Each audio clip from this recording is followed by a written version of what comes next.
Hi student, today we are study about VSEPR theory, valence shell electron pair repulsion theory. This theory was proposed by the Sidgwick and Powells and redefined by the Nyholms and Gillespie.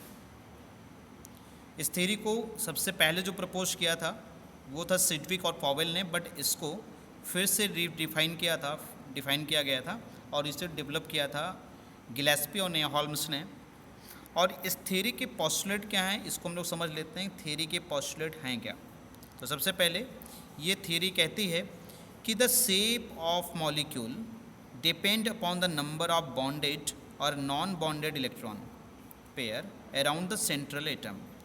तो central atom, किसी भी central atom के around कितने bond pair, bonded का मतलब समझ रहे हैं कितने बॉन्ड बने हुए हैं, एंड नॉन बॉन्डेड मतलब जो लोन पेयर होते हैं, ऐसे इलेक्ट्रॉन जो बॉन्ड नहीं बनाते। ठीक है, जो इलेक्ट्रॉन पेयर बॉन्ड नहीं बनाते उन्हें हम लोग नॉन बॉन्डेड इलेक्ट्रॉन कहते हैं, और जो बॉन्ड बना लेते हैं उन्हें हम क्या बोलते हैं? बॉन्डेड इलेक्ट्रॉन पेयर कहते हैं। तो किसी भी एटम के अराउंड, सेंट्रल एटम के अराउंड जितने भी बॉन्डेड इलेक्ट्रॉन पेयर हैं या जितने भी नॉन बॉन्डेड इलेक्ट्रॉन पेयर हैं, ये डिसाइड करते हैं उस मॉलिक्यूल का शेप यानी कि ज्योमेट्री क्या होगी। ठीक है।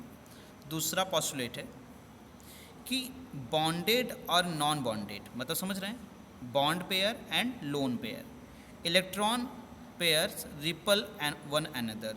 और ये जो बॉन्डेड, चाहे बॉन्ड बनाए हुए इलेक्ट्रॉन हो, चाहे वो नॉन बॉन्ड न बनाने वाले इलेक्ट्रॉन पेयर हो, यानी कि चाहे वो लोन पेयर हो चाहे बॉन्ड पेयर हो, ये एक दूसरे को रिपल भी करते हैं। क्यों? क्योंकि इलेक्ट्रॉन क्या होता है? नेगेटिव चार्ज होता है, तो सेम चार्ज होने की वजह से रिपल करने लगते हैं। अब देखिए कह रहा है बॉन्डेड और नॉन बॉन्डेड। बॉन्डेड का मतलब बॉन्ड पेयर, नॉन बॉन्डेड का मतलब lone pair tend to occupy maximum distance between them such that minimum repulsion. क्योंकि आप अभी मैंने आपको बताया कि चाहे वो बॉन्ड पेयर इलेक्ट्रॉन हो चाहे वो आपका लोन पेयर इलेक्ट्रॉन हो, वो एक दूसरे को क्या करते हैं? रिपल्स करते हैं। क्या करते हैं? रिपल्स करते हैं। और इस रिपल्सन्स को मिनिमाइज करने के लिए वो उस मैक्सिमम डिस्टेंस पे चले जाते हैं जहाँ पे उन्हें मिनिमम रिपल्सन का सामना करना पड़े। ठीक है, अब आगे समझिए। अगला पोस्टुलेट कहता है 2 और 3 इलेक्ट्रॉन पेयर। ठीक है, 2 और 3 इलेक्ट्रॉन पेयर मतलब डबल और ट्रिपल बॉन्ड कह सकते हैं इसको आप। और इसको शॉर्टली आप लोग पहले से बोलते चले रहे हैं कि डबल बॉन्ड या ट्रिपल बॉन्ड को हम लोग मल्टीपल बॉन्ड कह सकते हैं। Are treated as the single super pair. याद रखिएगा, हम यहाँ पे जब भी ज्योमेट्री फाइंड करनी होगी, शेप फाइंड करना होगा, किसमें? वेस्पर थ्योरी में, हम चाहे वो डबल बॉन्ड हो चाहे वो ट्रिपल बॉन्ड हो, हम उसको सिर्फ सिंगल बॉन्ड की तरह ट्रीट करेंगे। समझ में आ गया? सिंगल बॉन्ड ट्रीट करना है। वहाँ पे जब भी बॉन्ड नंबर काउंट करना होगा तो आप सिर्फ ट्रिपल बॉन्ड होगा तब भी 1 बॉन्ड ही काउंट करेंगे, ट्रिपल बॉन्ड होगा तब भी 1 बॉन्ड करेंगे, और सिंगल है तो सिंगल 1 तो है ही हो। ठीक है। अब देखिए VSEPR model applicable for molecule present 2 और मोर रेजोनेंस स्ट्रक्चर। ऐसे मॉलिक्यूल, जैसे मैंने आपको रेजोनेंस पढ़ाया था तो आपने देखा था ओजोन का, कार्बोनेट का, इनके पास रेजोनेंस स्ट्रक्चर होते हैं 1 और मोर देन 1, 2 और मोर देन 2 रेजोनेंस स्ट्रक्चर होते हैं। तो वेस्पर थ्योरी उनके लिए भी अप्लाई की जा सकती है, यानी कि जो मॉलिक्यूल रेजोनेंस स्टेबलाइज होते हैं उनके लिए भी वेस्पर थ्योरी अप्लीकेबल है। यानी कि ये सारी चीज़ें आप यूज़ कर सकते हैं सारे पोस्टुलेट को। अब देखिए आपका अगला पोस्टुलेट और इम्पॉर्टेंट पोस्टुलेट है, कहता है the order of decreasing repulsion interaction of electron pair. अब देखिए सेंट्रल एटम के अराउंड मैंने आपको बोला कि लोन पेयर प्रेजेंट होंगे, बॉन्ड पेयर प्रेजेंट होंगे, तो किस में उनमें रिपल्सन होगा। लेकिन सवाल ये है कि रिपल्सन किस में ज़्यादा होगा? तो याद रखिएगा लोन पेयर और लोन पेयर में रिपल्सन ज़्यादा होता है। सबसे हाई रिपल्सन किस में होता है? लोन पेयर इलेक्ट्रॉन में होता है। अगर एक लोन पेयर और एक बॉन्ड पेयर है तो उनमें रिपल्शन कम होगा। अब देखिए अगर दोनों बॉन्ड पेयर हैं तो उनमें रिपल्सन सबसे मिनिमम रिपल्शन होता है। अब देखिए रिपल्सन करने के लिए वो क्या करते हैं? एक दूसरे से दूर चले जाते हैं। तो इसका मतलब है जो लोन पेयर है, लोन पेयर में रिपल्सन ज़्यादा होता है, तो इसका मतलब सबसे ज़्यादा स्पेस कौन ऑक्यूपाई करेगा? अगर कहीं लोन पेयर प्रेजेंट होगा तो सबसे ज़्यादा मैक्सिमम स्पेस ऑक्यूपाइड करेगा। लेकिन अगर बॉन्ड पेयर प्रेजेंट होगा तो वहाँ पे सबसे मिनिमम स्पेस ऑक्यूपाइड करेगा, यानी कि वो ज़्यादा डिस्टेंस एक दूसरे पे से नहीं रखेंगे, ज़्यादा गैप नहीं रखेंगे। अब इस बात को हम आपको एक तरीके से और समझा सकते हैं, थोड़ा फनी तरीके से। देखिए, लोन पेयर मतलब ऐसे इलेक्ट्रॉन जो बॉन्ड नहीं बनाते, यानी कि खाली वाले इलेक्ट्रॉन जो फ्री बैठे हुए हैं, किसी काम के नहीं है। तो ऐसे आपके घर में जो फीमेल्स होती हैं, कोई काम नहीं करती, तो उनको मान लीजिए वो लोन पेयर हैं। और कुछ फीमेल ऐसे जो बिज़ी रहती हैं, किसी काम से जुड़ी हुई हैं, तो वो बॉन्ड पेयर हो गई। तो आपको पता होगा कि अगर दो लोन पेयर एक साथ खड़े हो जाएं, यानी कि जो फ्री लोग हैं, कुछ काम नहीं कर रहे हैं, वो अगर एक साथ हो गए तो क्या होगा? झगड़ा होगा, मनमुटाव होगा, एक दूसरे से दूर हो जाएंगे, तो ज़्यादा डिस्टेंस बना लेंगे, है कि नहीं? लेकिन अगर एक काम कर रहा है और एक खाली है तो थोड़ा कम झगड़ा हो सकता है ना? लेकिन अगर दोनों बिजी हैं तब दोनों अपने काम में मस्त रहेंगे, पास पास में रहेंगे, भाईचारा बना रहेगा, है कि नहीं? ये आपने घर में भी देखा होगा।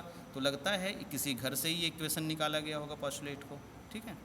चलिए ठीक है, ये जोक्स था। फिलहाल इतना आप समझने के लिए आपको मैंने बता दिया, हिंट कर दिया, इसको जानते रहिए। अब देखिए, अब लोन पेयर अगला कहता है कि lone pair localise the central on central atom. याद रखिएगा, लोन पेयर कहाँ दिखाए जाते हैं? सेंट्रल एटम पे। Etch bonded pair of share between the two atom. कह रहा है कि चाहे वो लोन पेयर हो चाहे बॉन्ड पेयर हो, वो दोनों शो किए जाएंगे सेंट्रल एटम के ऊपर। अगर सेंट्रल एटम के पास कोई लोन पेयर है उसको भी आपको शो करना पड़ेगा, अगर उसके पास कोई बॉन्ड पेयर है उसे भी आपको शो करना पड़ेगा, ठीक है? VSEPR theory predict geometrical shape of molecule. VSEPR theory खास करके बनाई गई थी मॉलिक्यूल की ज्योमेट्री को सजेस्ट करने के लिए। अब जैसे देखिए यहाँ पे, अगर मान लीजिए किसी भी सेंट्रल एटम के पास, ठीक है, दो इलेक्ट्रॉन पेयर हैं, और यहाँ पे मैं आपको बता दूँ, मैं ऐसे सिर्फ मॉलिक्यूल की बात करूँगा, ऐसे इलेक्ट्रॉन पेयर की बात करूँगा जिसमें सिर्फ जो है lone pair in the form of bond pair होगा, ठीक है? बॉन्डेड इलेक्ट्रॉन की बात कर रहा हूँ मैं। यहाँ पे मैं जो नंबर ऑफ इलेक्ट्रॉन पेयर बताऊँगा बेटा ना, उसमें आपका नॉन बॉन्डेड नहीं होगा, सिर्फ बॉन्डेड की बात करूँगा मैं, क्योंकि नॉन बॉन्डेड आ जाएगा ना तो एंगल चेंज हो जाता है। तो अभी सिर्फ मैं बॉन्डेड पेयर की बात कर रहा हूँ, ठीक है? तो ये अगर दो बॉन्डेड पेयर इलेक्ट्रॉन हैं किसी के पास, तो देखिए, तो उनका अरेंजमेंट कैसे होगा? तो देखिए, सेंट्रल एटम यहाँ पे ए है, ये सेंट्रल एटम बनाया गया है, तो सेंट्रल एटम रहेगा, उसके साइड में क्या होंगे? दोनों एटम अरेंज हो जाएंगे, दोनों इलेक्ट्रॉन अरेंज हो जाएंगे। अब इस तरह से शेप बन जाएगा। अब इस आप देख सकते हैं शेप कैसा है? लीनियर शेप है, और इसका एंगल कितना? 180 degree. BeCl2 barium chloride, HgCl2 mercuric chloride, ये दोनों के दोनों कंपाउंड क्या करते हैं? इसी तरह की ज्योमेट्री रखते हैं, ठीक है? अब देखिए, अगर किसी के पास 3 बॉन्डेड इलेक्ट्रॉन है तो 3 बॉन्डेड इलेक्ट्रॉन किस तरह से अरेंज होंगे? कुछ इस प्रकार से अरेंज हो जाएंगे, और इनके अरेंजमेंट के साथ साथ ऐसा अरेंजमेंट किया जाएगा कि इनके बीच का जो बॉन्ड एंगल है 120 डिग्री हो जाए और शेप एकदम ट्रायंगुलर प्लानर दिखने लगे। ये इसका बेस्ट एग्जांपल है बेरियम ट्राइफ्लोराइड, ठीक है? अगर मान लीजिए किसी एटम के पास 4 सेंट्रल एटम के पास अगर 4 बॉन्डेड इलेक्ट्रॉन है, तो उनका अरेंजमेंट कैसे करेंगे? इस तरह से कर देंगे आप, कुछ इस तरह से अरेंजमेंट करेंगे, और अरेंजमेंट ऐसे करेंगे कि उसका बॉन्ड एंगल 109.5 डिग्री का बनना चाहिए, ठीक है? और सिमेट्री कैसी दिखनी चाहिए? जैसा मैंने बना रखा है यहाँ पे, टेट्राहेड्रल ज्योमेट्री होनी चाहिए, टेट्राहेड्रल होनी चाहिए। जैसे कि आप लोग सबसे फेमस एग्जांपल है आपका मेथेन के बारे में हमने पढ़ा होगा कि टेट्राहेड्रल शेप होता है इसका, और NH4 का भी NH4 प्लस जो होता है इसका भी शेप क्या होता है? टेट्राहेड्रल होता है। अब देखिए बेटा, अब यहाँ पे मैं आपको बता दूँ कि जो अगर मान लीजिए 5 बॉन्डेड इलेक्ट्रॉन पेयर है, अगर 5 बॉन्डेड इलेक्ट्रॉन पेयर है बेटा, तो क्या होगा?